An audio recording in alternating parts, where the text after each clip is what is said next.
Hello भाई, राम राम सब ने। आज हम जो प्रीवियस ईयर क्वेश्चन पेपर कर रहे थे उसका सेट नंबर है 43 और ये हुआ था HSSC कांस्टेबल परीक्षा 2018 में। तो ये पूरा क्वेश्चन पेपर सोल्व करेंगे। डैश को भारत में मिनी क्यूबा कहा जाता है क्योंकि इस क्षेत्र से बड़ी संख्या में मुक्केबाज आते हैं। तो भिवानी को क्या कहा जाता है? मिनी क्यूबा कहा जाता है। वैसे तो मिनी क्यूबा है कैरिबियाई देश, लेकिन भारत का मिनी क्यूबा किसे कहा जाता है? भिवानी को। इसमें से प्रसिद्ध मुक्केबाज जितेंद्र कुमार, अखिल कुमार, विकास कृष्ण यादव, विजेंद्र सिंह ये प्रसिद्ध मुक्केबाज निकले हैं, इसीलिए भिवानी को मिनी क्यूबा कहा जाता है। खसरा और रूबेला के द्वारा होता है। खसरा और रूबेला किसके द्वारा होता है? विषाणु के द्वारा। खसरा और रूबेला विषाणु के द्वारा होता है। और ये देखो, खसरा विषाणु के कारण होने वाला एक अत्यंत संक्रामक रोग है। यह संक्रमित व्यक्तियों के नाक, मुंह या गले से के माध्यम से होता है। और रूबेला जिसे जर्मन खसरा या 3 दिवसीय खसरा भी कहा जाता है। तो रूबेला जिसे जर्मन खसरा या 3 दिवसीय खसरा भी कहा जाता है, रूबेला वायरस के कारण होने वाला संक्रामक रोग है। तो खसरा और रूबेला किसके द्वारा आता है? विषाणु के द्वारा।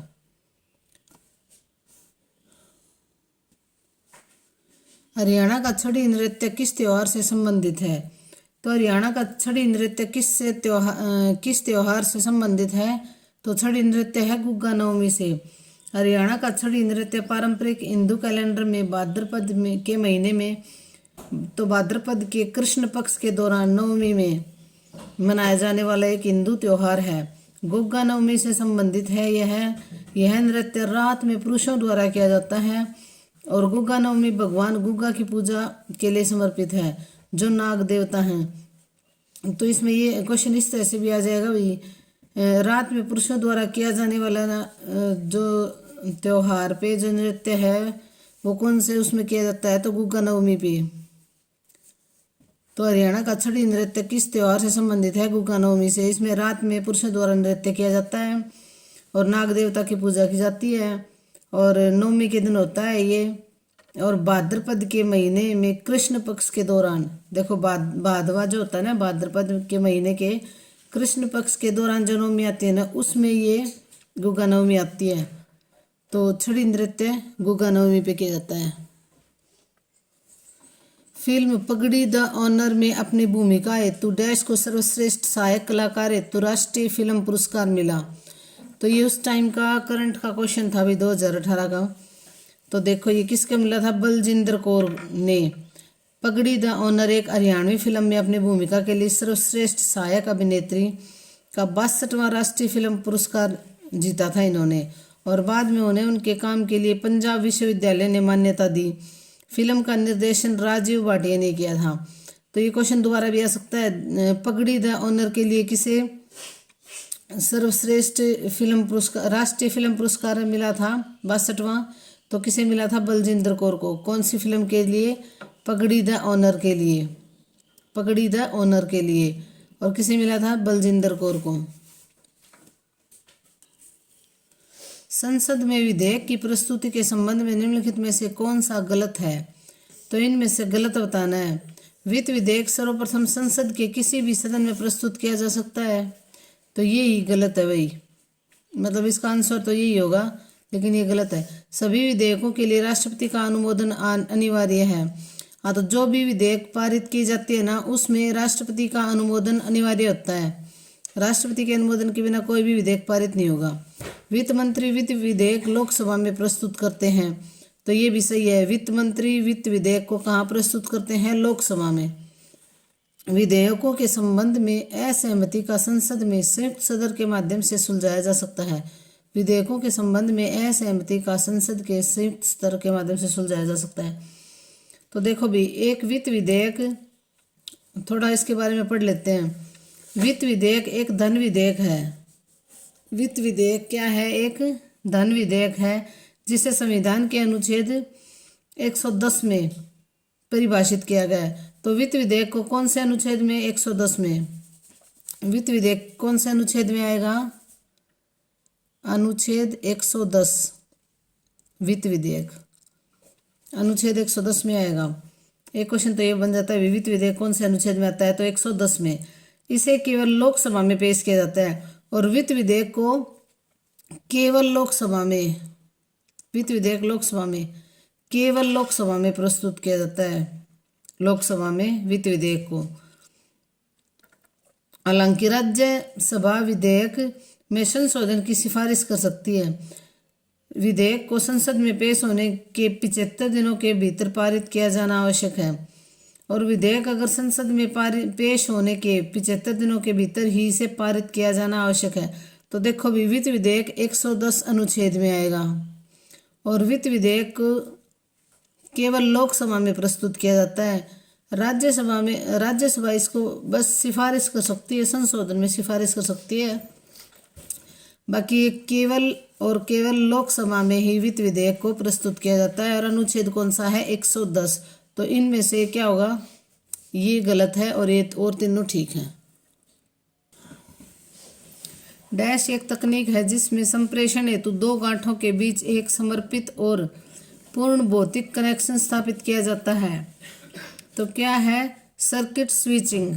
सर्किट स्विचिंग एक तकनीक है। सर्किट स्विचिंग एक तकनीक है जिसमें संप्रेषण हेतु दो गांठों के बीच एक समर्पित तथ्य डैश हो सकते हैं। तो तथ्य क्या हो सकते हैं? भौतिक और मनोवैज्ञानिक। तथ्य कैसे हो सकते हैं? भौतिक और मनोवैज्ञानिक हो सकते हैं। डैश जिले को श्रीपद जनपद भी कहा जाता है। तो किसको? कुरुक्षेत्र जिले को श्रीपद जनपद भी कहा जाता है। तो ये पूछ लेंगे, श्रीपद जनपद किसे कहा जाता है? कुरुक्षेत्र जिले को श्रीपद जनपद भी कहा जाता है। इसे धर्म क्षेत्र, पवित्र स्थान के रूप में भी जाना जाता है। इसे भगवत गीता की भूमि के रूप में भी जाना जाता है। महाभारत यहाँ लड़ा गया था और भगवत गीता का प्रचार भी यहीं किया गया था। तो श्रीपद जनपद किसे कहा जाता है? कुरुक्षेत्र को। इस व्यक्ति को भाखड़ा नंगल बांध का जनक कहते हैं। तो किसे कहते हैं? चौधरी छोटू राम को भाखड़ा बांध का जनक माना जाता है। उन्होंने तत्कालीन 1923 में भाखड़ा बांध की परिकल्पना की थी। वह किसान द्वारा खेती पर किए गए खर्चों की भरपाई करने की अवधारणा के प्रवर्तक भी थे, जिसे अब न्यूनतम समर्थन मूल्य के रूप में जाना जाता है। न्यूनतम समर्थन मूल्य के रूप में जाना जाता है। तो ये किसकी देन थी? चौधरी छोटू राम की। तो भाखड़ा नांगल बांध का जनक किसे कहा जाता है? चौधरी छोटू राम को। हरियाणा संस्कृत अकादमी द्वारा प्रकाशित मासिक पत्रिका का निम्नलिखित में से कौन सा नाम है? तो कौन सा नाम है? हरिप्रभा। हरियाणा संस्कृत अकादमी द्वारा मासिक पत्रिका का निम्नलिखित में कौन सा नाम है? हरिप्रभा। हरियाणा संस्कृत अकादमी द्वारा प्रकाशित मासिक पत्रिका का नाम हरिप्रभा है। यह पत्रिका आमतौर पर समय समय पर प्रकाशित होती है और इन पृष्ठों को इलेक्ट्रॉनिक रूप से छापा जाता है। हरियाणा की सरकार ने संस्कृत भाषा को बढ़ावा देने के लिए 2002 में हरियाणा संस्कृत अकादमी की स्थापना की थी। तो हरियाणा संस्कृत अकादमी की स्थापना कब की थी? 2002 में। स्थापना कब की थी? 2002 में। हरियाणा संस्कृत अकादमी की स्थापना कब की थी? 2002 में। और कौन सी मासिक पत्रिका निकाली जाती है? हरिप्रभा। पृथ्वी के चारों ओर अदृश्य गैस की चादर क्या कहलाती है? तो ये क्या कहलाती है? वायुमंडल। पृथ्वी के आसपास अदृश्य आवरण को वायुमंडल कहा जाता है। वायुमंडल मुख्य रूप से पृथ्वी के गुरुत्वाकर्षण से बंधा हुआ है। तो वायुमंडल किससे बंधा हुआ है? गुरुत्वाकर्षण से। पृथ्वी का वातावरण नाइट्रोजन, तो नाइट्रोजन कितने परसेंट है पृथ्वी पर? 78%। और ऑक्सीजन 21%। और उसके बाद में आती है आर्गन लगभग 0.9% और कार्बन डाइऑक्साइड 0.04% और ट्रेस मात्रा में अन्य गैसों में आ जाते हैं भाई। तो देखो नाइट्रोजन 78%, ऑक्सीजन 21%, आर्गन लगभग 0.9%। आर्गन कितनी है? 0.9%। और कार्बन डाइऑक्साइड कितनी है? 0.04%। और उसके बाद में अन्य गैसें आ जाती हैं। आली पुरस्कार किसके द्वारा दिया जाता है? तो आली पुरस्कार किसके द्वारा दिया जाता है? हरियाणा उर्दू अकादमी द्वारा। आली पुरस्कार हरियाणा उर्दू अकादमी द्वारा दिया जाता है और उर्दू अकादमी का सर्वोच्च पुरस्कार है ये। इसे किसी लेखक या साहित्यकार को उर्दू भाषा और साहित्य में उसके उत्कृष्ट योगदान के लिए राष्ट्रीय स्तर पर सम्मानित किया जाता है। तो किस स्तर पर सम्मानित किया जाता है? हरियाणा उर्दू आली पुरस्कार राष्ट्रीय स्तर पर इसको सम्मानित किया जाता है। यह पुरस्कार अल्ताफ हुसैन आली 1837 से 1914 के नाम पर है। तो 1837 में जन्म हुआ था और 1914 तक ये रहे थे, जिन्हें मौलाना ख्वाजा आली के नाम से भी जाना जाता है। तो अल्ताफ हुसैन आली को और किस नाम से जाना जाता है? मौलाना ख्वाजा आली के नाम से भी जाना जाता है। ये एक उर्दू कवि और लेखक थे। तो अल्ताफ हुसैन आली के लिए ये हरियाणा उर्दू अकादमी पुरस्कार दिया जाता है और आली पुरस्कार हरियाणा उर्दू अकादमी द्वारा दिया जाता है। आंतरिक ग्रह कहलाने वाला ग्रहों का समूह है। तो आंतरिक ग्रह कहलाने वाले ग्रहों का समूह कौन सा है? यह है बुध, शुक्र, पृथ्वी, मंगल। तो कौन से होंगे? बुध, शुक्र, पृथ्वी, मंगल। तो देखो, सूर्य के सबसे निकट स्थित 4 ग्रह हैं। बुध, शुक्र, पृथ्वी, मंगल को आंतरिक ग्रह कहा जाता है। इन ग्रहों को स्थलीय ग्रह भी कहा जाता है। तो इनको स्थलीय ग्रह भी कहा जाता है। स्थलीय ग्रह भी कहते हैं। तो आंतरिक ग्रहों को स्थलीय ग्रह भी कहा जाता है क्योंकि उनकी सतह ठोस होती है, जैसा कि नाम से स्पष्ट है। कुछ हद तक ये पृथ्वी के समान है। बृहस्पति, शनि, यूरेनस और नेपच्यून को बाहरी ग्रहों के रूप में जाना जाता है। तो बृहस्पति, शनि, यूरेनस और नेपच्यून को बाहरी ग्रहों के रूप में जाना जाता है और बुध, शुक्र, पृथ्वी, मंगल को आंतरिक ग्रहों के नाम से जाना जाता है और इन्हें स्थलीय ग्रह भी कहा जाता है। डैश किसी प्रकार के मानों का क्रम है और पूर्णांकों द्वारा सूचकांकित है। ये निर्विकल्प हैं। तो क्या है? देखो भाई, ये आएगा ट्यूपल। किसी प्रकार के मानों का क्रम है। ट्यूपल किसी प्रकार के मानों का क्रम है और पूर्णांकों द्वारा सूचकांकित है। ये निर्विकल्प हैं। तो इसका आएगा ट्यूपल। सूरजमुखी अपरारोपण के डैश प्रकार का एक उदाहरण है।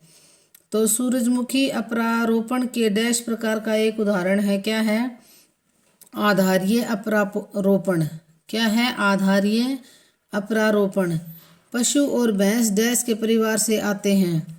पशु और भैंस किसके परिवार से आते हैं? देखो, इनमें से तो होगा कोई भी नहीं, लेकिन ये बोविडेई फटे खुर वाले जुगाली करने वाले स्तनधारियों का जैविक समूह है, जिसमें बाइसन स्तनधारियों का जैविक समूह जिसमें बाइसन, अफ्रीकी भैंस, पानी वाला भैंस, मृग, भेड़, बकरियां और घरेलू मवेशी शामिल हैं। इस परिवार के एक सदस्य को एक बोविड कहा जाता है। तो क्या कहा जाता है? इनको बोविड कहा जाता है। बोविड, इनको बोविड कहा जाता है। बोविड। इनमें से तो आएगा कोई नहीं, लेकिन इनको बोविड कहा जाता है। और बोविडियाई में 5 में से 3 पालतू स्तनधारी शामिल है, जिनका उपयोग उनकी मूल श्रेणियों में से अलग है। ये बैल, भेड़ और बकरियां हैं। तो इसका क्या आएगा? पशु और भैंस बोविड परिवार से आते हैं। डैश पूर्व ईसाई युग के योद्धे जनजातीय गणराज्य से जुड़ा है। 1938 में बीरबल सैनी द्वारा निकाले गए बहुत से इंडो ग्रीक सिक्कों के ढेर की श्रृंखला रखता है। तो ये क्वेश्चन घुमा रखा है। इंडो ग्रीक सिक्के कहाँ से मिले थे? यही थोड़ी यहाँ से बात पकड़ो। इंडो ग्रीक सिक्के कहाँ से मिले थे? खोखराकोट, रोहतक से। और इसमें से क्वेश्चन और बन जाएंगे, जैसे 1938 में बीरबल सैनी द्वारा निकाले गए बहुत से। तो इसकी खुदाई किसने की थी? इंडो ग्रीक सिक्के किसे मिले थे? बीरबल सैनी ने द्वारा मिले थे। 1938 में खुदाई की थी बीरबल सैनी ने। और क्या मिले थे? इंडो ग्रीक सिक्के। तो कहाँ से मिले थे? खोखराकोट, रोहतक से। क्वेश्चन घुमा रखा है, बाकी कुछ नहीं। इंडो ग्रीक सिक्के कहाँ से मिले थे? खोखराकोट, रोहतक से। निम्नलिखित में से कौन सा सिंधु घाटी सभ्यता का एक प्राचीन पत्तन है? तो कौन सा है? लोथल। सिंधु घाटी सभ्यता का एक प्राचीन पत्तन कौन सा है? लोथल। वह राजमा किस्म चुनिए जो बैक्टीरियल ब्लाइट रोग प्रतिरोधी है। तो वह कौन सा है? पूसा कोमल। वह राजमा किस्म चुनिए जो बैक्टीरियल ब्लाइट रोग प्रतिरोधी है। तो पूसा कोमल। भारतीय साक्ष्य अधिनियम डैश में अस्तित्व में आया। तो भारतीय साक्ष्य अधिनियम कब अस्तित्व में आया? 1 सितंबर 1872 को। भारतीय साक्ष्य अधिनियम 1 सितंबर 1872 को अस्तित्व में आया था। और भारतीय साक्ष्य अधिनियम 1872 कहा जाता है 1 सितंबर 1872 को लागू हुआ था। उसमें भारत ब्रिटिश साम्राज्य का एक हिस्सा था। अधिनियम में 11 अध्याय और 167 खंड हैं। तो इस अधिनियम में 11 अध्याय और 167 क्या हैं? खंड हैं। किन 2 महीनों का एक वर्ष? तो 1556 की मुगल फौजों को हराने के बाद इस राजा ने विक्रमादित्य की उपाधि धारण की थी। तो ये किसने की थी? हेमचंद्र ने। हेमचंद्र, जिसे हेमू के नाम से भी जाना जाता है, 1556 ईस्वी में दिल्ली की लड़ाई में अकबर की मुगल सेना को पराजित किया। उन्होंने विक्रमादित्य की पदवी धारण की थी, जिसे पहले बहुत सारे हिंदू राजाओं ने भी अपनाया था। 350 साल के मुस्लिम शासन के बाद पहली बार 7 अक्टूबर 1556 को हेमू को पुराना किला में ताज पहनाया गया और उसने उत्तर भारत में हिंदू शासन स्थापित किया था। तो 350 साल बाद हेमचंद्र ने हिंदू शासन स्थापित किया था। लेकिन भैया 1-2 महीने ही रहा था, फिर ये हार गया था और मारा गया था। इसने विक्रमादित्य की उपाधि धारण की थी। और अंतिम हिंदू मुगल सम्राट भी, अंतिम हिंदू जो विक्रमादित्य जिसने की उपाधि धारण की थी, ये हेमचंद्र ही था।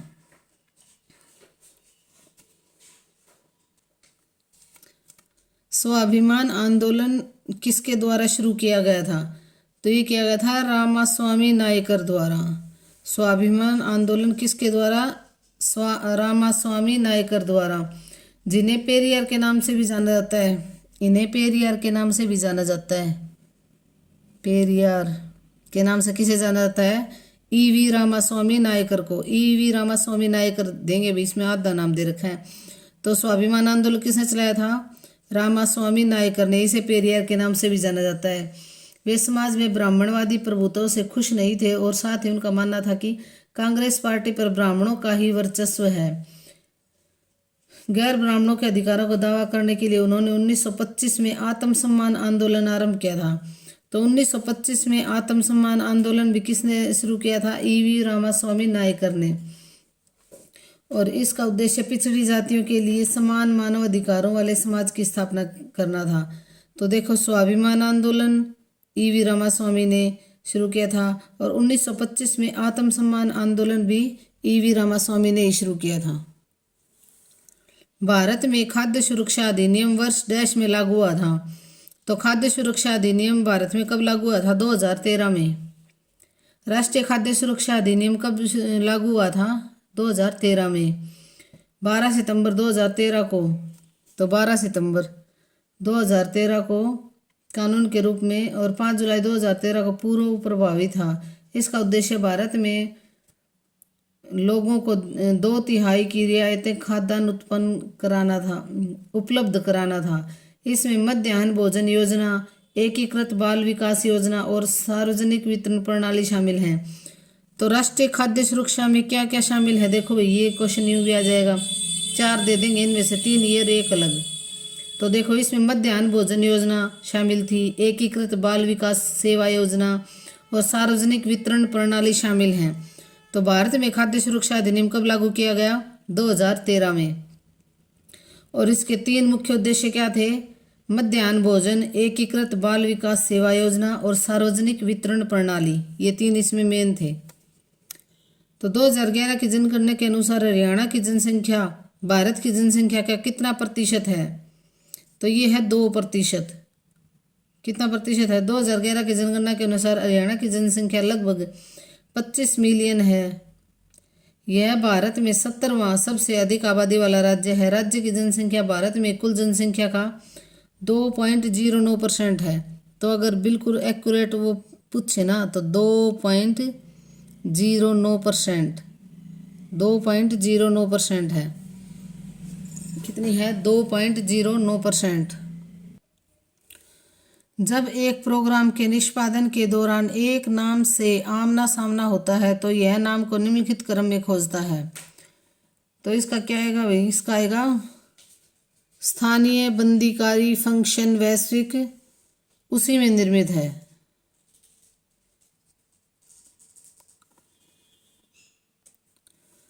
चिली शोरा है, तो चिली शोरा क्या है, NaNO3। चिली शोरा क्या है, NaNO3। सोडियम नाइट्रेट का सूत्र है ये, NaNO3 के साथ एक रासायनिक यौगिक है जिसे चिली साल्टपीटर भी कहा जाता है। इसका यह नाम इसलिए रखा गया था क्योंकि चिली के इस नमक के बड़े भंडार को साधारणतः साल्टपीटर पोटेशियम नाइट्रेट से अलग किया जा सके। खनिज रूप को नाइट्राटाइट या सोडा नाइटर के रूप में भी जाना जाता है। तो चिली शोरा क्या है, NaNO3। तो समीकरण ये है के लिए के का मान है ताकि इसके दो समान मूल हों। तो इसका आएगा भाई ये 6। 1966 में जब हरियाणा बनाया गया तो जिलों की संख्या कितनी थी, तो जिलों की संख्या कितनी थी, 7 थी भाई। कितनी थी, 7 थी। और ये 7 जिले क्या हैं, घर JK में, GHAR, घर JK में। तो गुरुग्राम, हिसार, अम्बाड़ा, रोहतक, जींद, करनाल और महेंद्रगढ़। ये कैसे करनाल होगा भाई, हमसे महेंद्रगढ़ होगा, और जींद भी था। तो ये 7 जिले थे घर JK में। ये इजी ट्रिक आपको याद हो जाएगी बिल्कुल आसान तरीके से। हरियाणा का सूचना लोक संबंध और भाषा विभाग एक पत्रिका डैश निकालता है। तो कौन सी पत्रिका निकालता है, हरियाणा संवाद। हरियाणा का सूचना लोक संबंध, ये लोक संपर्क भी लिख देंगे, और भाषा विभाग एक पत्रिका निकालता है। तो कौन सी निकालता है, हरियाणा संवाद। हरियाणा संवाद ये पत्रिका निकालता है। हरियाणा संवाद पंजाबी जैसी विभिन्न पत्रिकाओं को मुद्रित और प्रकाशित करता है।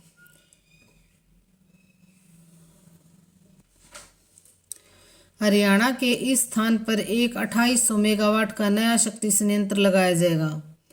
तो कहाँ लगाया जाएगा, गोरखपुर में। पूर्व प्रधानमंत्री मनमोहन सिंह ने जनवरी 2014 में हरियाणा के फतेहाबाद जिले में गोरखपुर गांव के पास, तो गोरखपुर ये किस में पड़ेगा, फतेहाबाद में। फतेहाबाद में है गोरखपुर, फतेहाबाद में है गोरखपुर। और ये पूर्व प्रधानमंत्री जो मनमोहन सिंह थे ना, उन्होंने जनवरी 2014 में हरियाणा के फतेहाबाद जिले में गोरखपुर गांव के पास 2800 मेगावाट के परमाणु ऊर्जा संयंत्र की आधारशिला रखी थी। तो किसने रखी थी, मनमोहन सिंह ने। हरियाणा अणु विद्युत परियोजना की 4 इकाइयाँ होंगी। तो इसमें कितनी होंगी, अणु विद्युत परियोजना की 4 इकाइयाँ होंगी, जो प्रत्येक 700 मेगावाट की अक्षमता की होगी। तो 700 मेगावाट की होगी, तो ये क्या होगी, 2800 मेगावाट होगी ना, 4 इकाइयाँ होंगी इसमें। वह विकल्प चुनिए जो नेटवर्किंग में शामिल नहीं है। तो नेटवर्किंग में शामिल क्या नहीं है, शक्ति स्थानांतरण नेटवर्किंग में शामिल नहीं है। संविधान का वह अनुच्छेद जो जम्मू और कश्मीर को विशेष राज्य का दर्जा देता है, तो वो क्या था भाई, 370 था। अभी ये 370 समाप्त कर दिया मोदी ने। क्या कर दिया, ये 370 समाप्त कर दिया, जो विशेष राज्य का दर्जा देता था ना।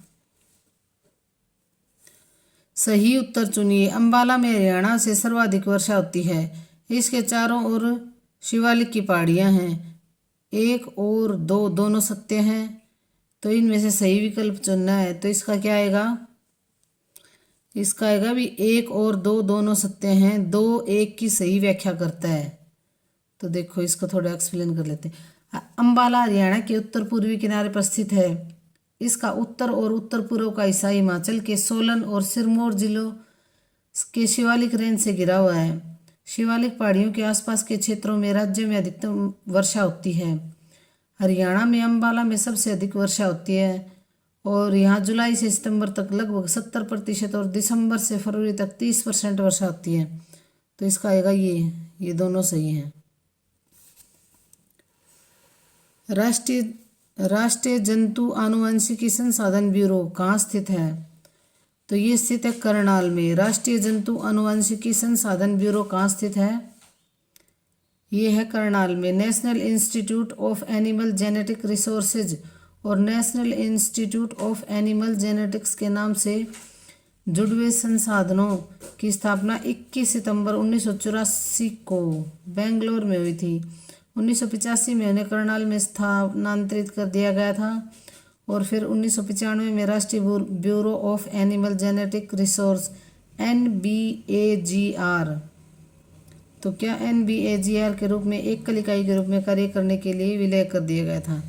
तो देखो भाई, राष्ट्रीय जंतु आनुवंशिकी संसाधन ब्यूरो कहाँ है? करनाल में है। सूरदास निम्नलिखित में से किस मुगल शासक के समकालीन थे? तो सूरदास किसके समकालीन थे? अकबर के। किसके समकालीन थे सूरदास? अकबर के समकालीन थे। और वह एक अंधे व्यक्ति थे जिन्होंने अपना अधिकांश समय अपने आराध्य भगवान कृष्ण के भजन में बिताया। उन्हें सूर सागर, सूर सारावली, साहित्य लहरी, तो सूर सागर, सूर सारावली और साहित्य लहरी किसकी हैं? सूरदास की साहित्यिक कृतियां हैं। तो ये सूरदास किसके समकालीन थे? अकबर के समकालीन थे। भारतीय साक्ष्य अधिनियम के अंतर्गत साक्ष्य का अर्थ है, तो साक्ष्य का क्या अर्थ है? 1 और 2 दोनों सत्य हैं, मौखिक साक्ष्य और दस्तावेजीय साक्ष्य। तो क्या है? ये दोनों ही सत्य हैं। देखो, मौखिक साक्ष्य छानबीन के अंतर्गत तथ्यों के संबंध में वे सभी कथन जिसे न्यायालय अनुमति देता है या अपेक्षा रखता है, और दस्तावेजी साक्ष्य इलेक्ट्रॉनिक रिकॉर्ड सहित सभी दस्तावेज न्यायालय के निरीक्षण के लिए प्रस्तुत करना। तो मौखिक साक्ष्य और साहित्यिक साक्ष्य, इन दोनों का साक्ष्य का अर्थ है ये। और ये साक्ष्य अधिनियम कब आया था? 1872 में। 1872 में कब आया था? 1872 में। इस रक्षित क्षेत्र में दिल्ली पर्वतीय श्रेणी के अवशेषों में से एक उपस्थित है। तो दिल्ली पर्वतीय श्रेणी में एक उपस्थित है, ये क्वेश्चन पूछ रखा है भाई इसमें। तो कौन सी है? असोला भट्टी वन्य जीव अभ्यारण्य कहाँ है? दिल्ली के पर्वतीय क्षेत्रों में कौन सी है? असोला भट्टी वन्य जीव एक संरक्षित क्षेत्र है जिसमें दिल्ली रिज पहाड़ियाँ श्रृंखला और इसके अर्ध शुष्क वनों और इसके आश्रित वन्य जीवों के अंतिम जीवित अवशेषों में से एक है। यह दिल्ली हरियाणा सीमा पर अरावली पहाड़ी श्रृंखला के दक्षिणी दिल्ली रिज पर 32.71 वर्ग किलोमीटर क्षेत्र के साथ साथ फरीदाबाद के उत्तरी हिस्सों और हरियाणा के गुरुग्राम जिलों में फैला हुआ है। तो देखो भाई, असोला भट्टी वन्य जीव जो अभ्यारण्य है वो कहाँ है? दिल्ली के पर्वतीय श्रेणियाँ ना उसमें है, और ये फरीदाबाद और मतलब दिल्ली, फरीदाबाद और गुरुग्राम तक फैला हुआ है। तो असोला भट्टी कहाँ है? ये दिल्ली पर्वतीय श्रेणियों में, लेकिन फरीदाबाद और गुरुग्राम तक भी ये फैला हुआ है। सही उत्तर चुनिए। तो जिंजी फोर्ट तमिलनाडु, तो सही उत्तर चुनना है। इनमें से क्या है? जिंजी फोर्ट तमिलनाडु और अजंता एलोरा गुफाएं मध्य प्रदेश में हैं। तो ये इसमें से क्या होगा? केवल एक सही है। तो जिंजी फोर्ट कहाँ है? तमिलनाडु में है। कहाँ है? तमिलनाडु में है, ये सही है। जिंजी किला तमिलनाडु के विल्लुपुरम जिले में स्थित है। इसे अंग्रेजों द्वारा पूर्व का ट्राइब कहा जाता है। अजंता और एलोरा की गुफाएं जो प्राचीन रॉक कट गुफाओं में से एक है, सबसे अच्छा उदाहरण है। ये महाराष्ट्र के औरंगाबाद के पास स्थित हैं। तो अजंता और एलोरा की गुफाएं कहाँ हैं? महाराष्ट्र के औरंगाबाद में। तो ये कहाँ है? देखो भाई, ये महाराष्ट्र में है, महाराष्ट्र के औरंगाबाद में।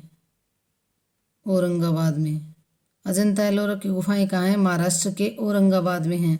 और जिंजी फोर्ट कहाँ है? तमिलनाडु में। और अजंता एलोरा की गुफाएं कहाँ हैं? महाराष्ट्र के औरंगाबाद में। हरियाणा का यह लेखक उर्दू पत्रिका भारत प्रताप का संपादक था। तो भारत प्रताप का संपादक कौन था? ये थे बाल मुकुंद गुप्त। देखो भाई, नया ये क्वेश्चन है। भारत प्रताप का लेखक कौन था? उर्दू पत्रिका थी, और इस किसने लिखी थी? बाल मुकुंद गुप्त ने। जिन्हें दीनदयाल शर्मा के भरत प्रताप का संपादक किया था। इससे पहले गुप्ता और उसके दोस्त दीनदयाल शर्मा सबसे महत्वपूर्ण समाचार पत्र कोहिनूर का संपादन भी किया था। तो कोहिनूर का संपादन भी किसने किया था? इसने बाल मुकुंद गुप्त ने। बाल मुकुंद गुप्त ने बाद में भारत मित्र का भी संपादन किया था। तो देखो भी, भारत प्रताप और कोहिनूर और भारत मित्र, इन सब का संपादन किसने किया था? बाल मुकुंद गुप्त ने। भ्रूण को जन्म देना डैश कहलाता है। तो भ्रूण को जन्म देना क्या कहलाता है? प्रसर्व। वह क्रियाविधि है जिसके अंतर्गत प्रसव पीड़ा का प्रारंभ या गर्भावस्था की पूर्णता के संकेतन के बाद एक पूर्ण रूप से विकसित भ्रूण का प्रसर्व कराया जाता है। यह कार्टिसोल नामक हार्मोन के अंतःस्रावण के साथ भ्रूण के जन्म की प्रक्रिया है। तो भ्रूण को जन्म देना क्या कहलाता है? प्रसर्व। भारतीय संविधान में समानता के अधिकार के संबंध में निम्नलिखित कथनों पर विचार करें। तो इसका क्या होगा? इसका होगा भी 1, 2 और 3, ये तीनों सही हैं। 1, 2 और 3, ये तीनों सही हैं। अनुच्छेद 14, कानून के समक्ष सभी समान हैं। तो अनुच्छेद 14 में क्या कहा गया है कि कानून के समक्ष सभी समान है। अनुच्छेद 16 में सार्वजनिक रोजगार के समान अवसर। अनुच्छेद 17 अस्पृश्यता निषिद्ध है। तो ये क्या है? ये तीनों सही है। अनुच्छेद 14 कानून के समक्ष सभी समान है, सार्वजनिक रोजगार के समान अवसर। अनुच्छेद 17 अस्पृश्यता निषिद्ध है। निम्नलिखित में से कौन सा देश महान भौगोलिक रचना भारतीय उपमहाद्वीप में शामिल नहीं है? तो कौन सा है ये? म्यांमार भारतीय उपमहाद्वीप में शामिल नहीं है। और ये पाकिस्तान, बांग्लादेश, भारत, ये तीनों भारतीय उपमहाद्वीप में शामिल है, लेकिन म्यांमार शामिल नहीं है। भारत का वर्तमान विधि मंत्री कौन है? तो उस टाइम का करंट का क्वेश्चन है भाई। नीली क्रांति डैश से संबंधित है। तो नीली क्रांति किससे संबंधित है? मछली से। नीली क्रांति मुख्य रूप से जल संसाधनों, विशेष रूप से मछली उत्पादन के प्रबंधन को संदर्भित करता है। भारत में ब्लू क्रांति की शुरुआत 1970 में 5वीं पंचवर्षीय योजना में हुई थी, जब केंद्र सरकार ने मत्स्य विकास एजेंसी को प्रायोजित किया था। तो नीली क्रांति किससे संबंधित है? मछली उत्पादन से। दिए गए स्थल और समय और वायुमंडल की स्थिति को कहते हैं। दिए गए स्थान और समय और वायुमंडल की स्थिति को कहते हैं। तो क्या कहते हैं? मौसम। मौसम एक निश्चित समय और स्थान के वातावरण की स्थिति का तापमान, नमी, हवा, वेग, बैरोमीटर के दबाव को संदर्भित करता है। यह समय की एक छोटी अवधि जैसे दिन से दिन या सप्ताह से सप्ताह वायुमंडल की स्थिति का वर्णन करता है, जबकि जलवायु लंबी अवधि में औसत स्थितियों का वर्णन करती है। तो मौसम दिन, सप्ताह, उससे मौसम का अनुमान लगाया जाता है, और जलवायु का अनुमान लगाया जाता है कुछ वर्षों में जो हम अनुमान लगाते हैं या देखते हैं ना, उससे जलवायु का। लेकिन इसका क्या आएगा? मौसम। हरियाणा में ऊर्जा उत्पादन हेतु उत्तरदायी हैं। तो ऊर्जा उत्पादन हेतु उत्तरदायी कौन है? हरियाणा ऊर्जा उत्पादन कॉरपोरेशन लिमिटेड। हरियाणा ऊर्जा उत्पादन कॉरपोरेशन लिमिटेड। हरियाणा विद्युत उत्पादन निगम राज्य में बिजली उत्पादन के लिए जिम्मेदार है। 17 मार्च 1997 को कंपनी के रूप में शामिल किया गया था और राज्य की अपनी जनरेटिंग परियोजनाओं के संचालन और रखरखाव की जिम्मेदारी दी गई थी। इसे नए बिजली संयंत्रों की स्थापना की जिम्मेदारी भी सौंपी गई है। तो इसकी स्थापना कब की थी? 1997 में। 1997 में। डैश हरियाणा का एक स्वतंत्रता सेनानी थे जो बाद में राज्य के मुख्यमंत्री बने थे। तो कौन थे? चौधरी बंसी लाल। एक स्वतंत्रता सेनानी थे, वरिष्ठ कांग्रेसी नेता थे जो बाद में मुख्यमंत्री और हरियाणा के निर्माता भी बने। तो चौधरी बंसी लाल आएगा इसका। साहिवाल डैश की एक किस्म है। तो साहिवाल एक गाय की एक किस्म है जो मुख्य रूप से डेयरी उत्पादन में उपयोगी मानी जाती है। इसे भारत की सर्वश्रेष्ठ दुधारू पशुओं की नस्लों में से एक माना जाता है। साहिवाल गायों की औसत दुग्ध की उत्पादन 23-25 किलोग्राम है। पाकिस्तान में पंजाब के मोंटगोमरी जिले में साहिवाल क्षेत्र के नाम पर इस नस्ल का नाम रखा गया है। तो पाकिस्तान में पंजाब का जो मोंट गोमरी जिला है ना, वहाँ पे साहिवाल प्रमुख रूप से फेमस है। तो साहिवाल पंजाब के मोंट गोमरी जिले के साहिवाल क्षेत्रों के नाम पर इसका नाम रखा गया है। तो साहिवाल क्या है? गाय की एक नस्ल है। निम्नलिखित में से कौन सा एक उन 5 गांवों में से एक है जो युधिष्ठिर दुर्योधन से मांगना चाहते थे? तो ये कौन सा है?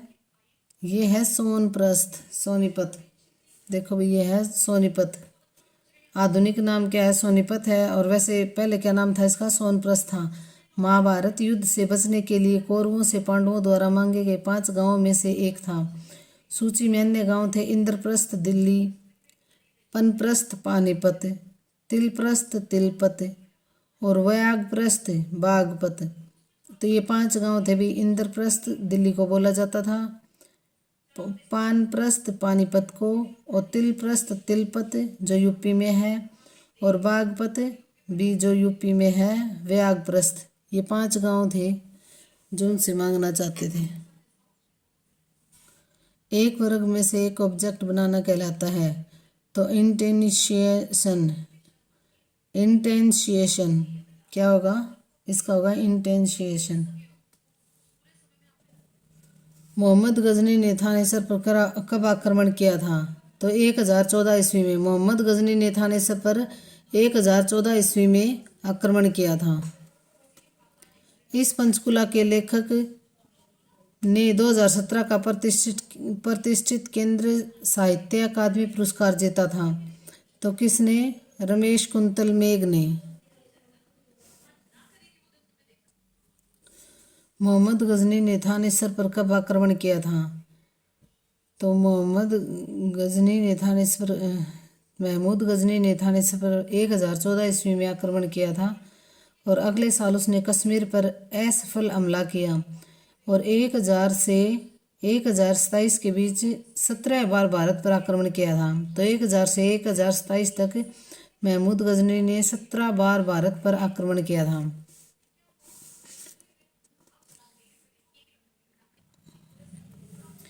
भारत की स्वतंत्रता अधिनियम 1947 के पारित होते ही भारत डैश बन गया था। तो 1947 के बाद भारत की स्वतंत्रता अधिनियम 1947 के पारित होते ही भारत क्या बन गया था? डोमिनियन राज्य।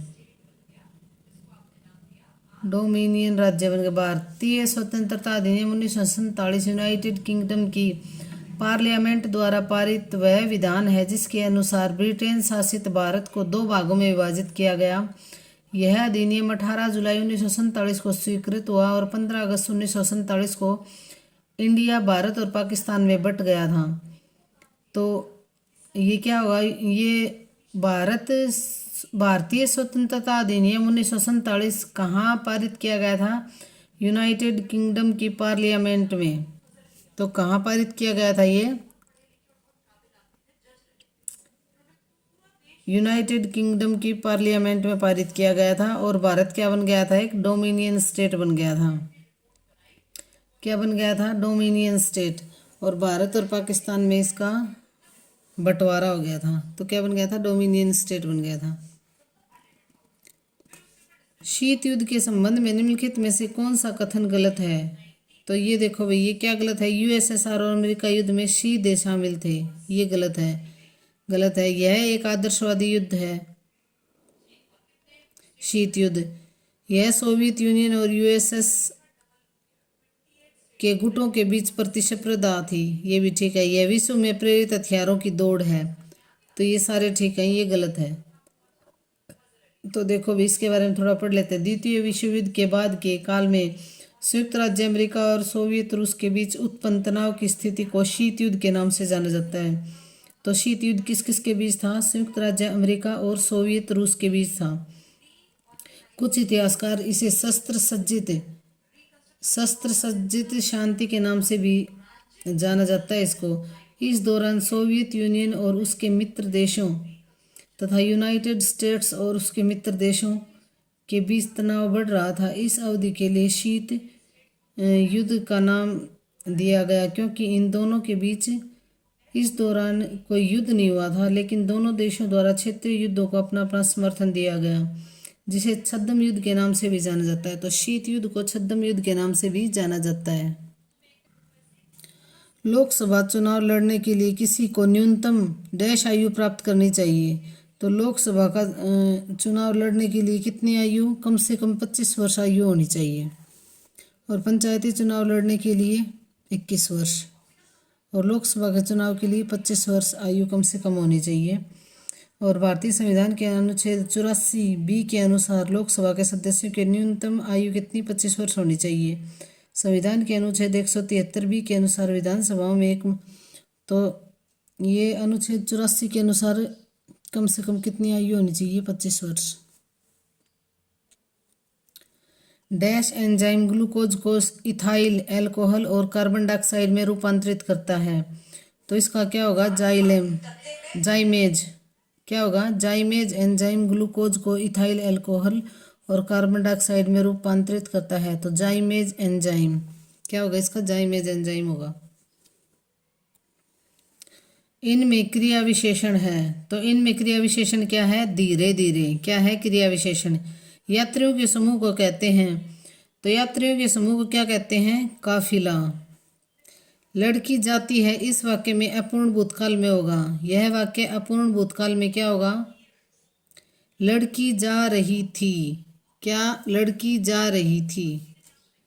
जिसे किसी बात को जानने की इच्छा हो उसे क्या कहते हैं, जिसे किसी बात को जानने की इच्छा हो उसे क्या कहते हैं, जिज्ञासु। दांतों तले उंगली दबाना मुहावरे का अर्थ है। तो दांतों तले उंगली दबाना मुहावरे का क्या अर्थ है, आश्चर्य होना। क्या होना, आश्चर्य होना। हम आंखों से देखते हैं, इस वाक्य में आंखों से कौन सा कारक है, हम आंखों से, इस वाक्य में कौन सा कारक है, करण कारक। धन्यवाद भाई, लाइक शेयर और सब्सक्राइब करना।